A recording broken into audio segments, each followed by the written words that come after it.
চিন্তা করেন, সবচেয়ে বেস্ট অপশন আপনাকে আল্লাহ পাক জান মাল যা দিয়েছেন, ইলম কালাম বিদ্যা বুদ্ধি, এগুলো দিয়ে ফি সাবিলিল্লাহ নিজেকে উৎসর্গ করে দেন। এই পথে যদি চলতে চলতে চলতে চলতে আপনার মৃত্যু হয়ে যায়, আপনি গাজী ইনশাআল্লাহ। আর যদি চলতে চলতে আপনাকে তারা গুম করে ফেলায়, ক্রস ফায়ার দেয়, ফাঁসিতে দেয়, আপনাকে শহীদ করে ফেলে, বা আপনার জীবন নাশ করতে পারে, এর চেয়ে বেশি কিছু ওরা অবশ্য করতে পারবে না। তাদের ক্ষমতা তো এই পর্যন্তই, they can kill the people, তারা শুধু মানুষকে মারতেই পারবে। এই পথে যদি আপনাকে মেরেও ফেলে, 6টা জিনিস পাবেন। কয়টা? 6টা। ভালো করে শোনেন, আল্লাহ পাক যেন আমাদের তাকদীরে নসিব করেন।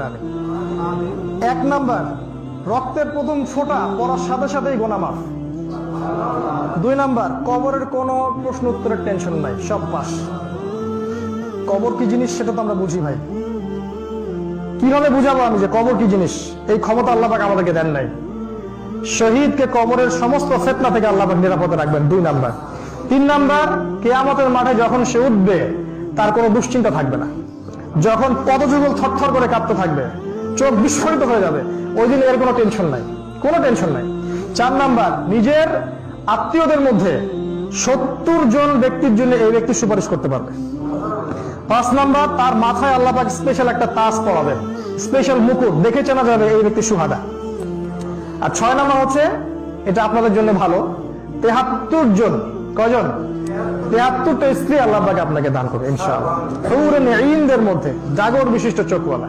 একবার শাহাদাত হয়ে গেলেই ভাই সফল, জীবনটা সফল। অতএব জালেমদেরকে, কাফের, ফাসিক, মুশরিক, মুনাফিকদেরকে ভয় করে হক থেকে পিছু পা হবেন না। আতাফিরুনা মিন কদারিল্লাহ, আপনারা কি আল্লাহর তাকদীর থেকে পালাচ্ছেন? সাহাবীরা যুদ্ধের মাঠে বলতেন, আতাফিরুনা মিনাশ শুহাদা, আতাফিরুনা মিনাল জান্নাহ আরদুহা কাআরদিস সামাই ওয়াল আরদ, তোমরা কি ওইসব জান্নাত থেকে পালাচ্ছ যার প্রশস্ততা আসমান এবং জমিনের সমান?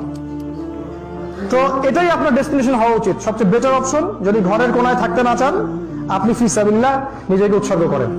এই পথে হয় আপনি গাজী হবেন ইনশাআল্লাহ, অথবা শুহাদা। এর বাইরে ইনশাআল্লাহ কোনো অপশন নাই ইনশাআল্লাহ। يا ذاكر الأصحاب كن متأدبا واعرف عظيم منازل